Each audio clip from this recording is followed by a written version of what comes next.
Oke, Bismillahirrahmanirrahim. Assalamualaikum warahmatullahi wabarakatuh.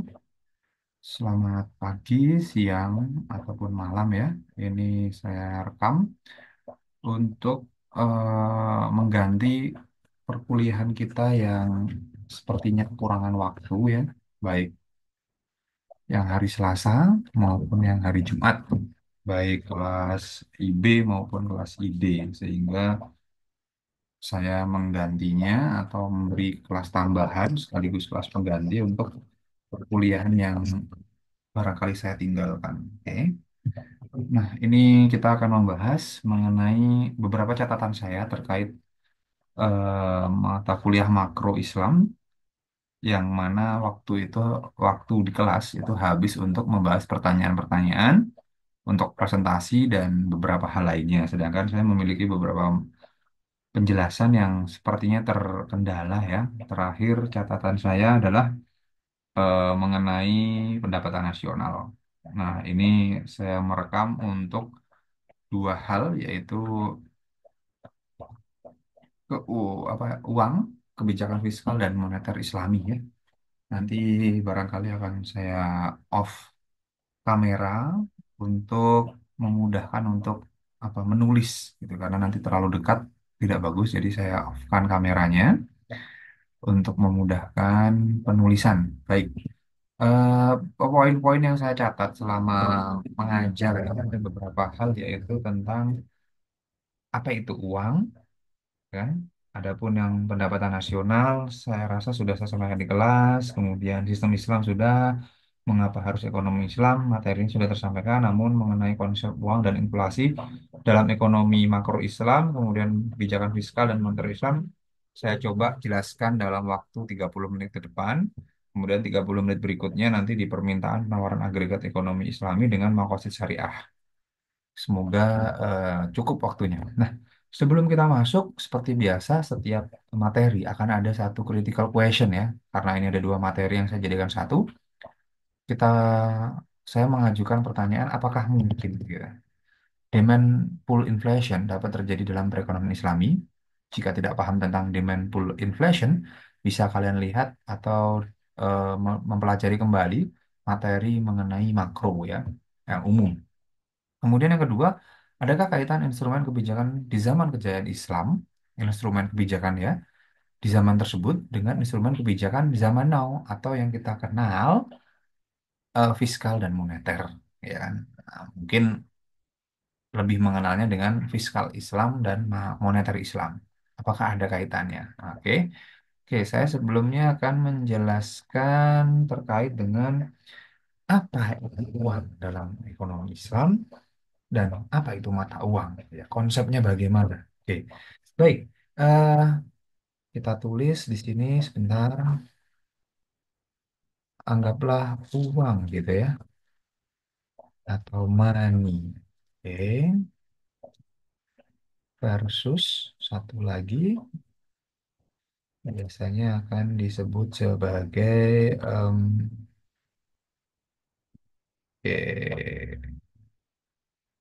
currency. Oke, ya currency. Sebentar, satu lagi, tunggu sebentar. Oke, agak tebal ya. Oh, sepertinya yang currency terlalu tipis. Saya coba pertebal dulu. Oke, yang hijau. Oke, cukup. Baik. Em, apa itu uang? Kan gitu. Pertanyaannya ya. Sebelumnya, mari kita tuliskan dulu apa sih karakteristik dari uang dan currency. Menurut salah satu pendapat, yaitu Frederick S. Mission, dia menyatakan ada tiga fungsi: medium of exchange, unit of account, dan juga store of value. Mari kita analisis satu persatu. Yang pertama, karakteristiknya adalah,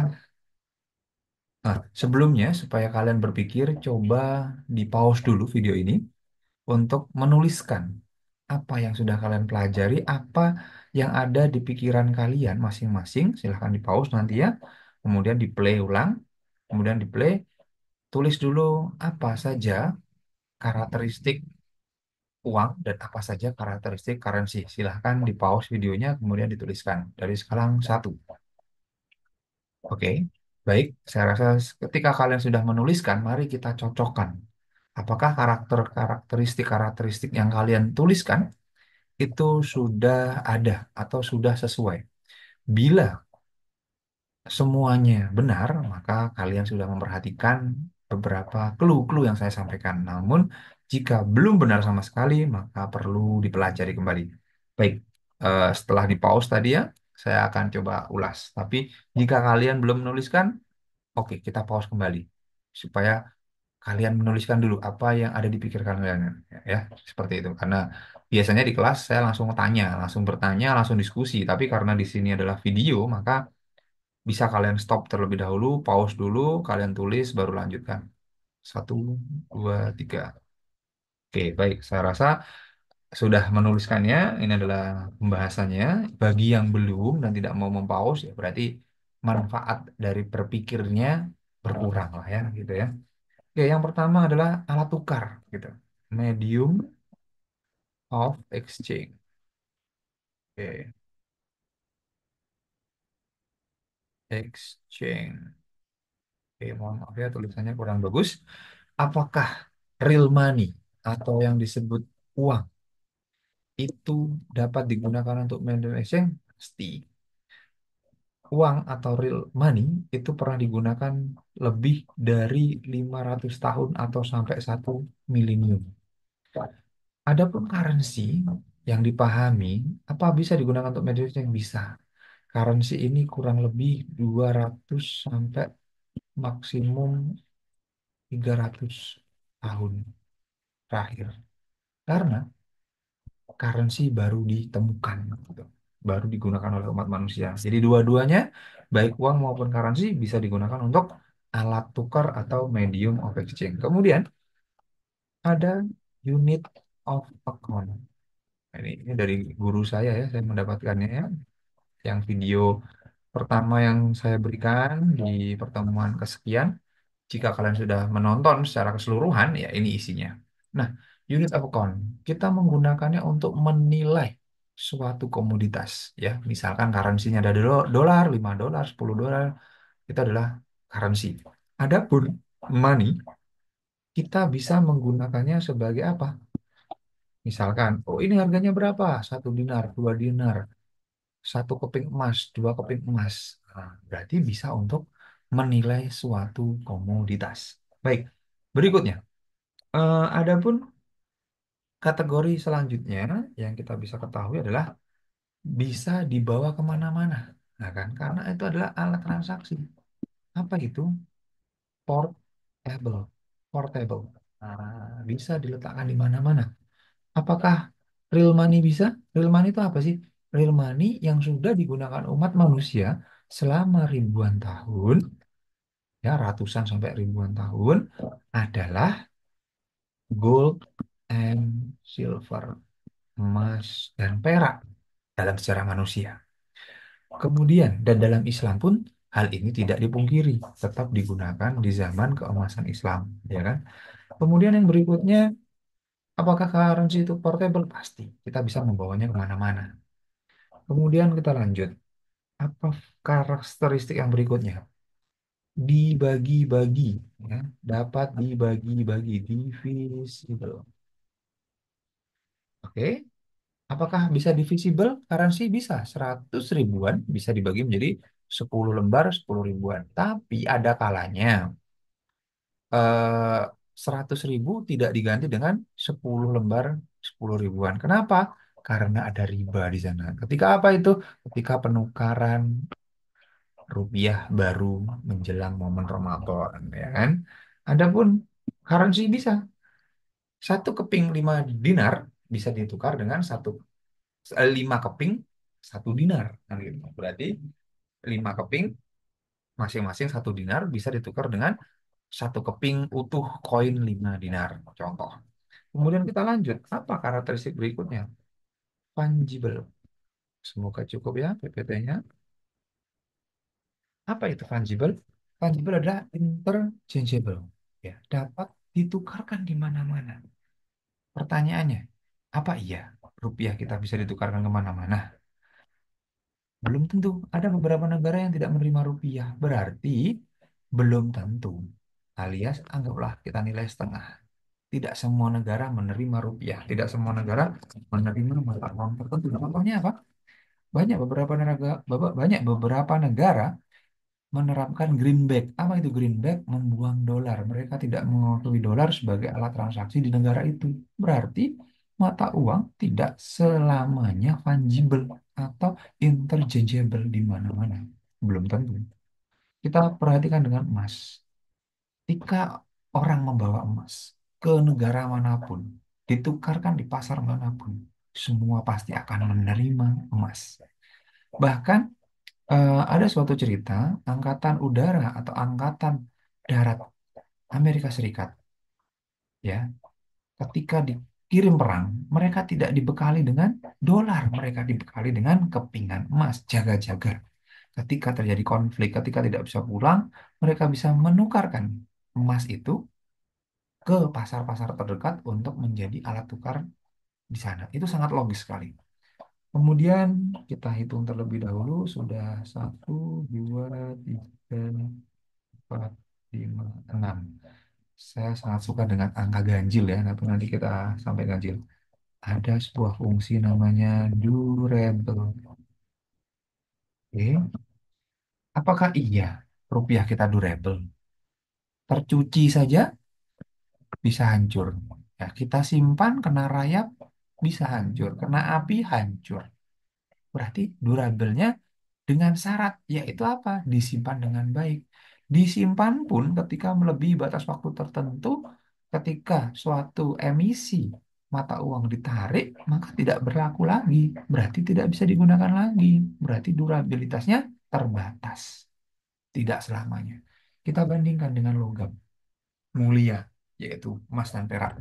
Ketika ada sebuah kisah penemuan harta di bawah tanah, pasti akan disebut sebagai harta. Coba dijawab, harta karun, hartanya korun. Kenapa? Karena dianggap harta yang tertanam ini milik korun. Dan kenapa disebut korun? Karena rata-rata emas dan perak. Bayangkan, ketika terpendam mata uang dolar atau rupiah 30 tahun yang lalu, 10 tahun yang lalu pasti hancur karena tidak durable. Sedangkan logam mulia, nah, ketika tertanam puluhan tahun pun masih saja utuh. Bahkan lebih dari 100 tahun masih utuh, saya jamin. Peninggalan-peninggalan kerajaan zaman dahulu masih ada. Bayangkan, orang zaman dahulu bertransaksi menggunakan kertas, menggunakan kulit. Pasti akan membusuk, pasti tidak akan ada bekasnya. Orang dahulu tahu bahwasanya emas dan perak itu adalah sesuatu yang bisa menyimpan harta, menyimpan kekayaan, sehingga sampai puluhan tahun berikutnya, sampai orang yang sudah meninggal, harta itu masih ada. Apa itu yang terakhir? Store of value. Ya, 7. Menyimpan nilai. Kita buktikan. Apakah iya mata uang itu menyimpan nilai? Sebentar ya, ada kendala di sini. Store of value. Nah, ini dia. Ya, menyimpan nilai. Pertanyaannya, apakah rupiah menyimpan nilai? Ah, ada yang bisa jawab? Saya rasa rupiah tidak bisa menyimpan nilai. Kenapa? Setiap tahun akan tergerus. Purchasing power parity-nya, daya beli paritasnya akan selalu tergerus. Hari ini 100.000 bisa mendapatkan misalkan satu kali jasa pengantaran dari Malang Surabaya.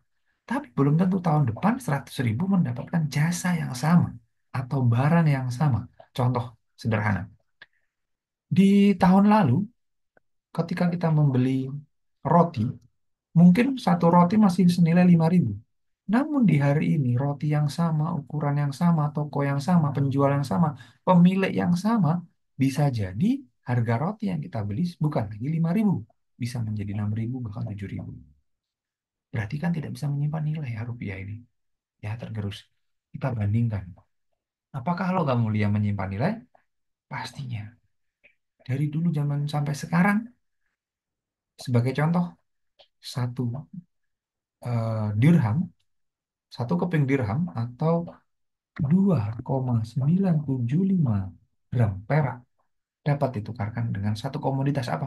Yaitu satu ayam. Dan satu dinar 4,25 gram emas dapat ditukar dengan satu ekor kambing.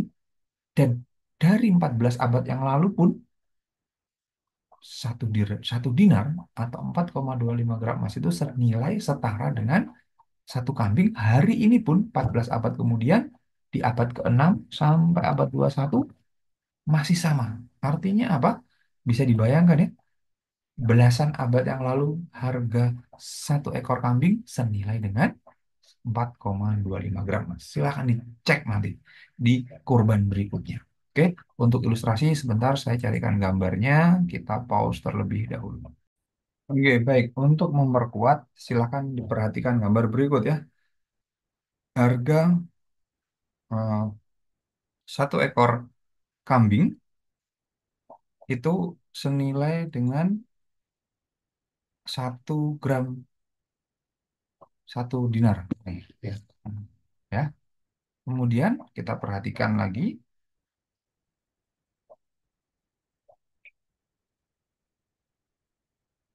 sebentar. Nah, ini dia sama ya. Dapat sama dengan setara dengan 1 gram kambing. Oke, sebentar.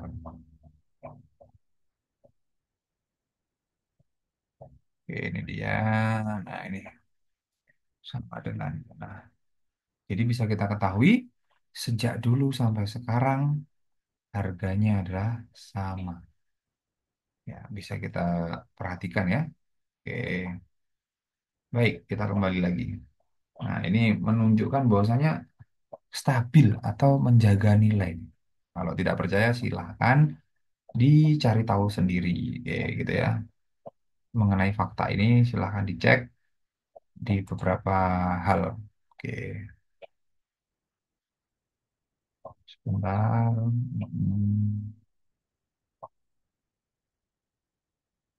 Oke, baik. Kita lanjutkan penjelasannya.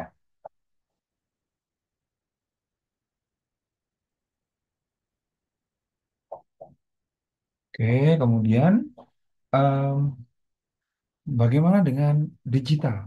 Konsep yang ingin dilakukan adalah digitalisasi. Ya, silakan. Bagi yang percaya dengan digital, ya silakan sendiri ya. Kemudian untuk masalah uang, pernah ada namanya commodity money. Apa itu commodity money? Jadi silakan nanti dicari ya tentang ini dibaca sendiri. Yaitu pernah berbahan dasar garam, batu, kulit hewan, bahkan gigi hewan. Ya. Jadi dulu alat tukarnya macam-macam atau disebut dengan commodity money. Yaitu alat tukarnya komoditas itu sendiri. Gitu. Kemudian apakah pernah terjadi inflasi di zaman keemasan Islam? Ya, pernah. Kapan itu? Ketika krisis atau ketika perang berlangsung atau bencana alam, yang mana disebabkan oleh cost push inflation. Pertanyaan saya adalah, apakah mungkin ada demand pull inflation? Gitu kan? Menurut saya, ketika semua umat Islam itu memahami konsep qanaah, tidak berlebihan, maka inflasi disebabkan permintaan berlebih itu adalah sebuah kemustahilan. Kenapa saya bilang seperti itu? Jikalau semua umat Islam di Indonesia terutama itu menerapkan prinsip-prinsip Islam, ajaran Islam, yaitu qanaah, zuhud, warok, dan lain sebagainya. Itulah beberapa konsep yang ketika diterapkan, maka kita akan mengkonsumsi secara kecukupan, tidak berlebihan, sehingga tidak ada inflasi disebabkan karena kurangnya bahan pangan, tidak ada manipulasi, gitu. Karena apa? Kita bisa menghemat energi, kita bisa menghemat sumber daya alam yang bisa kita kirim ke luar negeri yang membutuhkan. Nah, itu ya. Kemudian untuk keuangan Islam, bagaimana hukumnya, bagaimana pandangan Islam mengenai membeli falas valuta asing untuk tujuan investasi atau hedging? Apakah itu menghasilkan suatu barang dan jasa? Nah, silahkan nanti dipikirkan untuk kritis. Oke, Baik, waktu yang tersisa tidak banyak, kita langsung ke materi berikutnya tentang fiskal. Apakah di zaman Rasul ada fiskal? Jika namanya fiskal, saya rasa belum ada. Namun, jika esensinya adalah sama terkait pengaturan perpajakan, pengaturan non moneter alias mengatur pengeluaran dan pemasukan negara, perolehan serta belanja negara, maka insya Allah sudah ada. Namun di zaman itu namanya belum tentu fiskal. Itu. Jadi bukannya tidak ada sama sekali, tapi bisa jadi namanya tidak sama. Tapi yang serupa dengan fiskal yang hari ini seperti itu sudah ada pastinya karena sudah lengkap ya. Kemudian apakah ada kaitan instrumen kebijakan zaman kerajaan Islam dengan zaman now? Jawaban saya adalah pastinya ada. Beberapa tipikal yang mirip di zaman sekarang tidak mungkin tiba-tiba muncul begitu saja. Pasti ada peristiwa sejarahnya. Dan apakah Islam meniru moneter dan fiskal? Ya pastinya tidak. Kenapa? Karena anggaplah Islam itu tidak diidentikan dengan King Saudi Arabia ya. Islam tidak sama dengan King Saudi Arabia. Tidak sama. Kenapa saya bilang tidak sama? King Saudi berada di abad 20, 1932, Anno Domini. Islam muncul di abad 6, abad ke-7, abad ke-6 ya, sekitar ini. Nah, berarti sangat jauh. Islam ya Islam. King Saudi Arabia bukanlah Islam. Tapi itu adalah sebuah negara yang kebetulan dulu Islam berkembang di Jazirah Arab yang sekarang disebut King Saudi. Seperti halnya fiskal dan moneter Islam. Apakah fiskal moneter Islam ada di zaman Islam? Pertanyaannya bukan seperti itu. Apakah King Saudi ada di zaman Islam? Tidak. Tapi kebijakan-kebijakan di masa kejayaan Islam itu ada sebagian yang sekarang menjadi cikal bakal fiskal dan moneter yang konven. Atau dulu ketika Islam berkembang di daerah Yathrib, di daerah Madinah, maka peninggalan daerah tempat Rasulullah pernah hidup, pernah berdakwah dan melakukan peristiwa sejarah, sekarang itu namanya KSA. Seperti halnya sama pola berpikirnya. Apakah kebijakan-kebijakan di zaman Islam dulu adalah fiskal moneter Islam? No, tidak. Tapi bisa jadi kebijakan fiskal dan moneter yang ada saat ini meniru apa kebijakan konstitusi yang pernah terjadi di zaman kemasan Islam. Itu baru berpikiran benar. Piagam Madinah adalah konstitusi negara pertama yang pernah ada di muka bumi. Bukan, oh Piagam Madinah tuh mirip ya undang-undang negara sekarang. Tidak seperti itu berpikirnya ya. Jadi ada kaitannya. Semua pasti berkaitan. Semua pasti ada sejarah sebab akibat. Itulah adanya teori. Kan gitu. Oke, misalkan contoh user. Nah, oh user itu kok mirip bea cukai ya? Yang ada bea cukai jangan-jangan meniru kebijakan user di zaman dahulu. Karena untuk apa? Untuk memproteksi produsen dalam negeri supaya tidak kalah bersaing dengan produk-produk dari luar negeri. Oke.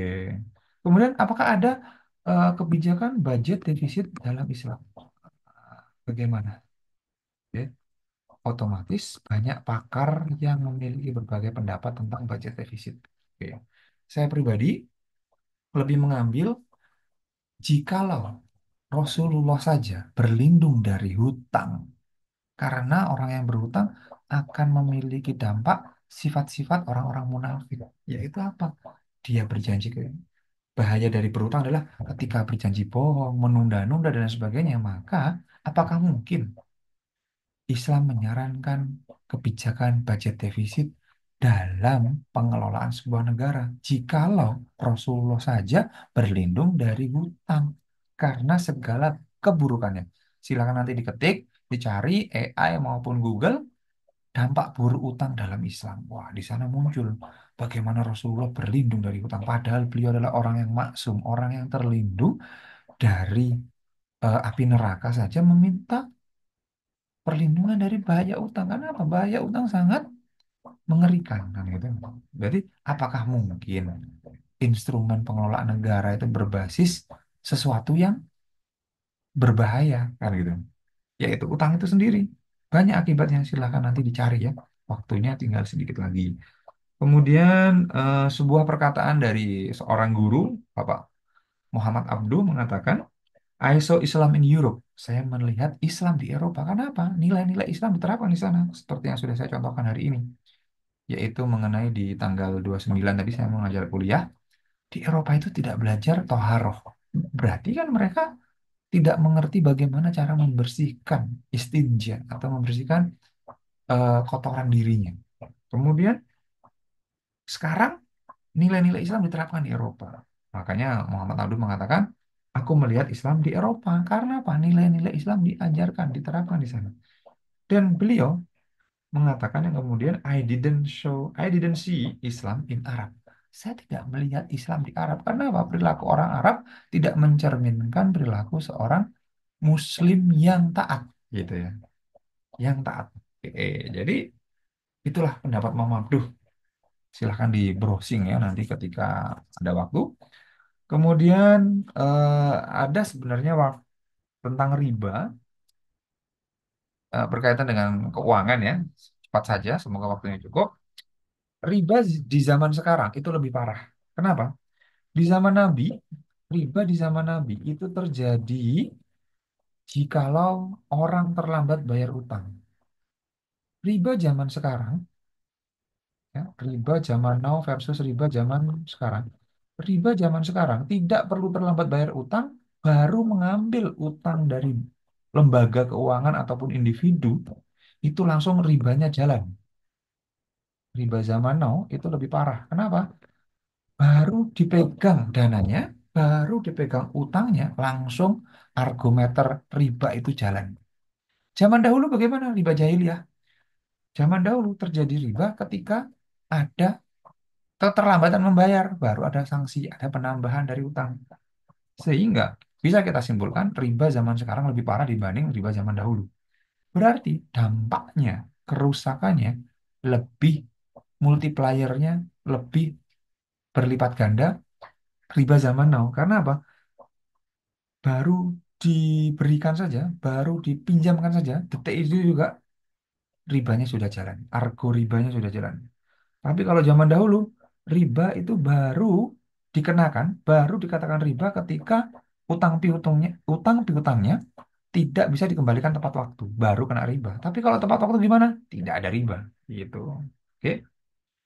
Jadi intinya di zaman dahulu riba itu terjadi ketika ada keterlambatan, tapi ketika tidak terlambat tidak ada. Tapi Islam menyarankan bermudah-mudahlah dalam meminjam, berilah keringanan, berilah tangguh. Itulah makanya riba di zaman dahulu ketika diberi tangguh tidak terjadi. Begitu. Di zaman sekarang, walaupun diberi tangguh kena penalti, walaupun tepat waktu tetap ribanya jalan. Walaupun misalkan dalam 1 tahun dia ingin mengembalikan kurang dari 1 tahun, misalkan 6 bulan sudah ingin ada dana dan ingin dikembalikan, malah kena sanksi. Aneh. Inilah riba era kekinian. Kemudian yang terakhir terkait riba dengan kiamat sugro, ya kan? Silahkan mengacu kepada beberapa buku yang coba saya tuliskan ya. Ada karyanya Sugiharto, Manusia Tanpa Cicilan. Oke. Ada kisah-kisah di sana yang bisa kalian pelajari sebagai pelajaran. Oke, bukunya warna ungu, cicilan. Kemudian ada Fondasi Bisnis Berkah, karya Jaya Setiabudi. Buka saja di YouTube. Beliau banyak mengajarkan. Ini lebih kepada bisnis. Fondasi Bisnis Berkah. Bagaimana orang-orang yang pernah kena riba, kemudian bertobat, ya kan? Berkah. Yang terakhir, buku merah riba karya Masyarakat Tanpa Riba MTR. Bagaimana para pelaku usaha yang hijrah kemudian berkumpul dalam suatu komunitas menyampaikan pengalaman buruknya bertransaksi dan berkecimpung di dunia riba. Sehingga apa riba kaitannya kiamat sugro? Kiamat sugro seperti sudah dijelaskan salah satu kelompok seingat saya itu adalah riba, kiamat yang menimpa bukan secara besar-besaran, tapi bisa jadi secara individu ataupun secara nasional. Ya, bisa nggak Pak kiamat tentang riba ini terjadi dalam skala negara? Sangat bisa. Contohnya apa? Krisis ekonomi, krisis keuangan itu adalah bentuk kiamat sugro. Karena apa? Kiamat sugro adalah di mana manusia diuji coba dengan ketergantungan, kesulitan, kematian, ya kan? Pusing, tertekan, itu bentuk-bentuk dari kiamat sugro.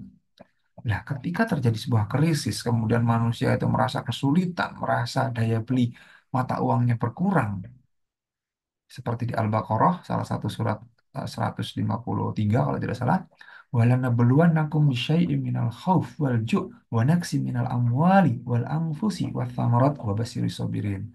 Dan tidak akan dicoba manusia itu diilustrasikan walanabluwannakum bisyai'im dengan sesuatu. Apa itu sesuatu yang mencoba? Kelaparan. Walanabluwannakum bisyai'im minal khauf, ketakutan. Walju', kelaparan. Wal khauf, minal khauf walju' wa naqsim minal mali wal anfusi wath thamarot, dan beberapa kekurangan harta benda. Berarti itulah kondisi sebuah kiamat sugro atau krisis di mana kita serba ketakutan, baik dalam takut sempit, takut kekurangan harta, takut tidak bisa makan dan lain sebagainya. Wala nabluwannakum bisyai'in minal khauf, ketakutan, wal ju', kelaparan, wa naqsim minal amwal, dan kekurangan harta benda, wa naqsim minal amwali, wal anfusi was samarot, dan buah-buahan. Jadi kekurangan bahan makanan. Oke, saya rasa untuk materi yang belum saya sampaikan adalah itu terkait dengan apa ini uang, kebijakan fiskal dan moneter Islam. Adapun moneter tidak akan berlakulah moneter Islam itu kecuali kita kembali kepada mekanisme yang telah diajarkan, yaitu alat tukarnya diganti dengan logam mulia atau disandarkan pada logam mulia yang sudah pasti kestabilannya. Oke, bagaimana mengaturnya? Ya, itu dulu yang dilakukan. Barulah kebijakan-kebijakan lainnya mengatur. Kenapa? Kalau secara sistem itu belum diterapkan, maka sistem-sistem yang lain tidak akan bisa. Kalau di konvensional, naik turunkan suku bunga. Lah, di Islam suku bunga kan dilarang. Bagaimana mau dinaik turunkan? Ya, harus dinolkan dulu argonya. Oke, itu menurut pendapat saya. Jika ada salahnya itu datangnya dari saya. Jika tidak setuju, bolehlah tidak setuju. Karena memang saya pribadi adalah individu yang tidak selalu benar. Karena seorang Muslim yang berijtihad untuk menyampaikan pendapatnya. Adapun benarnya itu semuanya datang dari Allah Subhanahu wa Ta'ala. Nanti untuk berikutnya saya akan menjelaskan terkait permintaan penawaran model ekonomi makro Islami dan juga makosid syariah sebagai kelas tambahan, materi tambahan dan juga pengganti dari kelas yang akan dan mungkin saya tinggalkan. Jadi penggantinya melalui video karena waktu di kelas ternyata kurang untuk digunakan menjelaskan materi ini sehingga ijtihad saya dalam membuat video rekaman ini.